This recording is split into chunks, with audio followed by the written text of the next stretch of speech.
Hello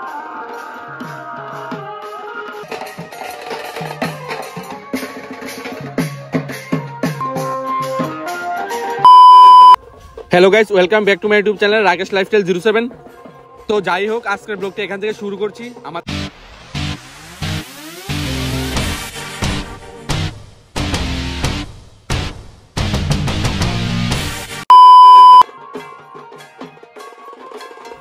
তো guys, আমাদের গ্রামেতে ছিল ঐতিহ্যবাহী চড়ক মেলা ও গাজন উৎসব। তো এই মেলাটা প্রতি বছর আমাদের গ্রামেতে হয়ে থাকে বৈশাখ মাসের শেষের দিকে। তো অবশ্যই তোমরা কমেন্টে জানাবে তোমরা যদি কেউ এসে থাকো এই মেলাতে। তো এখানে যে সন্ন্যাসীর যে তন্ত্রমন্ত্র দ্বারা যে অনেক খেলা দেখানো হয়, তো উনি যে ওনার খেলাগুলো শুরু করে দিয়েছে। এখানে আমরা দেখতে পাচ্ছি যে একটা ছোট বাইকে দাওয়ার মধ্যে রেখে পাও রেখে এখানে বাইটাকে ঘোরানো হচ্ছে, কিন্তু নর্মালি যদি তোমরা এরকম করতে যাও কিন্তু কেটে যাবে পাও। দাওয়ার মধ্যে পেট রেখে একটা ছোট্ট বাইকে ঘুরানো হচ্ছে, কিন্তু ওর পেটটাও কাটছে না, কিছু হচ্ছে না, রক্ত আসছে না। তো প্রথমেই বলেছিলাম বন্ধুরা, এই মেলাটা সম্পূর্ণ হয়ে থাকে তন্ত্রমন্ত্র শক্তি দ্বারা। তো এখানে আবারও একজনকে পেটের মধ্যে দাও দিয়ে কোপানো হবে, কিন্তু কিছুই হবে না ওনার পেট।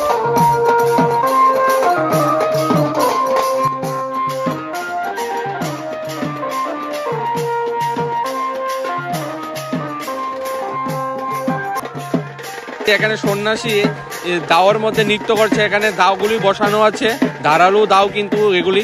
তো এখানে উনি নিজে নৃত্য করছে, কিন্তু পাও উনার কাটছে না।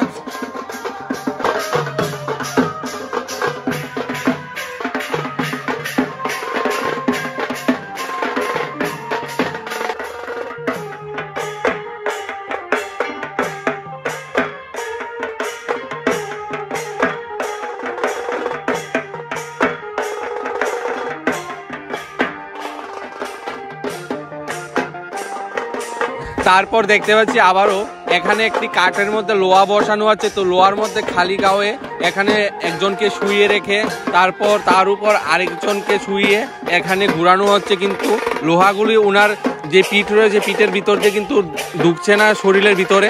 তো আবার রক্ত আসছে না কিন্তু। তো প্রথমে বলেছি এই মেলাটা পুরোটাই তন্ত্র মন্ত্র শক্তি দ্বারা হয়ে থাকে বন্ধুরা। তো তোমরা অবশ্যই যদি এই মেলাতে এসে থাকো তো অবশ্যই কমেন্টে একটু জানাবে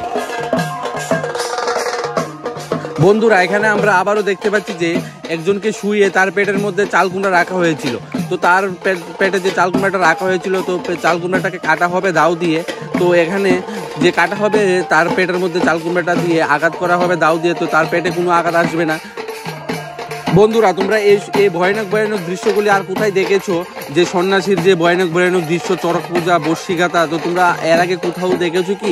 তো অবশ্যই আমার কমেন্টে জানাবে যদি কোথাও দেখেছো। আর কারা কারা এই মেলাতে এসেছিলে আমাদের এই গ্রামে কাকরাবন ঐতিহ্যবাহী চড়ক মেলাতে, মেলাঘর টিলাতে, তো তোমরা অবশ্যই জানাবে কমেন্টে। কিন্তু এখানে আমরা আবারও দেখতে পাচ্ছি বন্ধুরা যে এখানে 3টি ইট রয়েছে, ঠিক আছে? তো 3টি ইট রয়েছে। তো ইটটি যে এখানে একজনকে শোয়ানো হয়েছে মাটির মধ্যে, তো ওনার বুকের মাঝখানে রেখে ইটটি ভাঙা হবে। বন্ধুরা, উনার বুকের মাঝে যে ইটটি রাখা হয়েছিল এখানে কিন্তু সত্যি সত্যি ইটটি কিন্তু ভাঙা হচ্ছে। তো তোমরা এমন কি কোনোদিন দেখেছো বন্ধুরা? যদি দেখে থাকো তো অবশ্যই কমেন্টে জানাবে।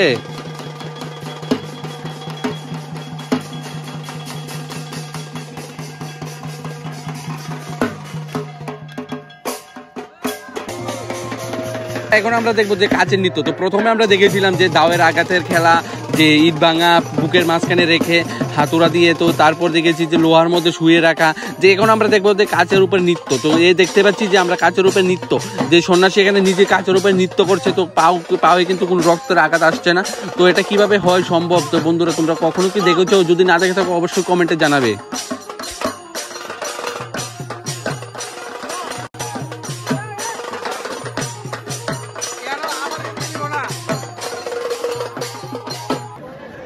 আমরা এতক্ষণ যে দেখেছিলাম যে কাচের নৃত্য, তো এখন আমরা দেখবো যে মাটির নিচে কিভাবে একজনকে খাদানো হয়। তো এখানে দেখতে পাচ্ছ যে একজন মাটির নিচে বসে আছে, গর্ত করানো হয়েছে এখানে। তো তারপর বাঁশ দেওয়া হয়েছে, বাঁশের উপরে টিন দেওয়া হবে।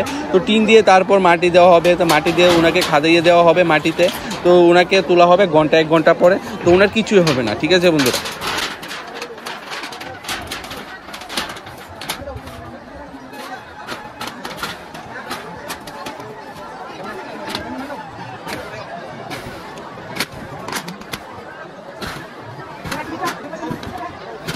তো বন্ধুরা এখন কিন্তু দেখতে পাচ্ছ তোমরা যে এখানে মাটি দেওয়া হচ্ছে, প্রথমে বাঁশ দেওয়া হয়েছিল, তারপর টিন দেওয়া হয়েছিল, তার এখন মাটি দেওয়া হচ্ছে, ফুল মাটি দিয়ে ঢাকা হবে। তো উনাকে ঘন্টা দেড় ঘন্টার মধ্যে তোলা হবে এখান থেকে। তো ঘন্টা দেড় ঘন্টার মধ্যে উনি মাটির নিচে থাকবে।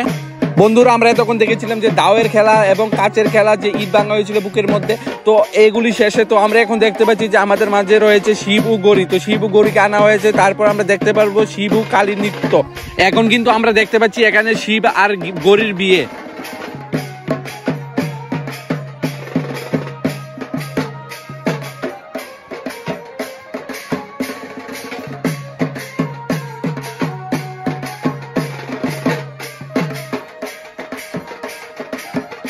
শিবগৌরীর বিয়ে শেষে এখানে আমরা কিন্তু দেখতে পাচ্ছি কালী আর মহাদেবকে এখানে পূজা করা হচ্ছে। তো পূজার পর এখানে কালী ও মহাদেবকে কলা গাছের মধ্যে রেখে তো ঘুরানো হচ্ছে, তারপর দেখানো হবে যে কালী আর মহাদেবের যে ভয়ানক নৃত্যগুলি।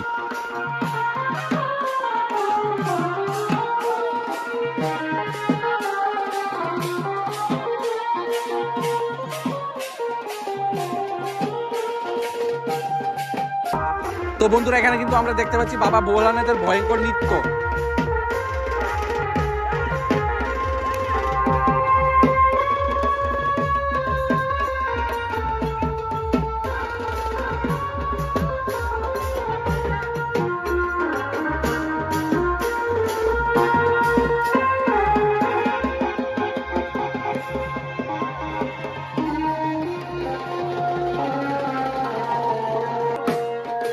তার আগে দেখেছিলাম যে বাবা ভোলানাথের ভয়ঙ্কর নৃত্য, তো আমরা এখন দেখছি যে মা কালীর ভয়ঙ্কর নৃত্য।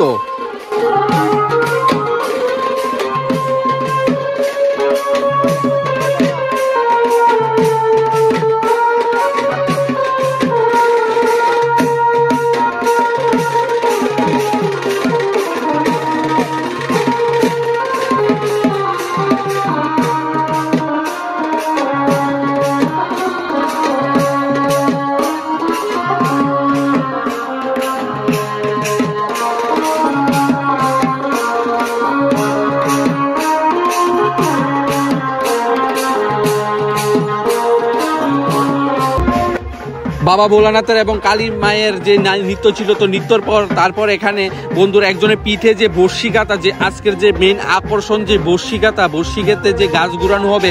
তো এখানে দেখতে পাচ্ছি যে একজনকে পিঠের মধ্যে বর্ষিকাতানো হয়েছিল। তো একজন এখানে চারজনকে বর্ষিকাতানো হয়েছিল মোট। তো এখানে দুজনকে প্রথমে বর্ষিকাতে একটি গাড়ি দিয়ে টানা হবে, একটি গাড়িকে ওরা বর্ষি দিয়ে পিঠের মধ্যে দড়ি লাগিয়ে টানবে। তো বন্ধুরা তোমরা দেখতে পাচ্ছ যে এখানে পিঠের মধ্যে যে বড়শিটি গাঁথানো হয়েছিল, তো এই বড়শি দিয়ে অটো গাড়িটাকে টানছে। তো তারা দুজন মিলে অটো গাড়িটাকে টেনে টেনে আনছে। তো তাদের পিঠে কিন্তু অনেক আঘাত লাগছে, তবুও কিন্তু তাদের যে পিঠে চামড়াটা রয়েছে কিন্তু ছিঁড়ে আসছে না।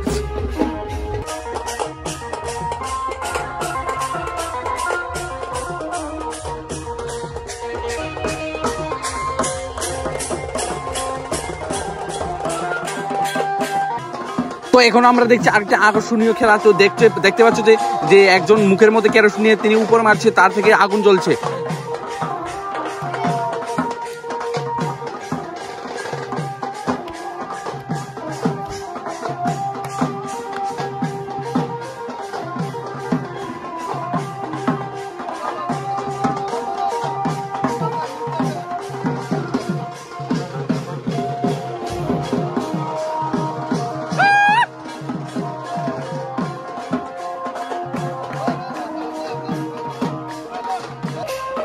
তো বন্ধুরা আমরা এতক্ষণ ধরে দেখেছি যে সন্ন্যাসী যে তন্ত্রমন্ত্র দ্বারা যে খেলাগুলি রয়েছে, দাওয়ের আঘাতে আর অন্যান্য যে খেলাগুলি দেখেছি আমরা। তো এখন দেখাবে যে গাছ ঘুরানো, যে মেইন গাছ ঘুরানো রয়েছে। তো এখন বর্ষিকাতা হয়েছে তাদের পিঠে, তো পিঠের মধ্যে বর্ষিকাতা হয়েছে। তো এখানে চরক গাছটা ঘুরানো হবে।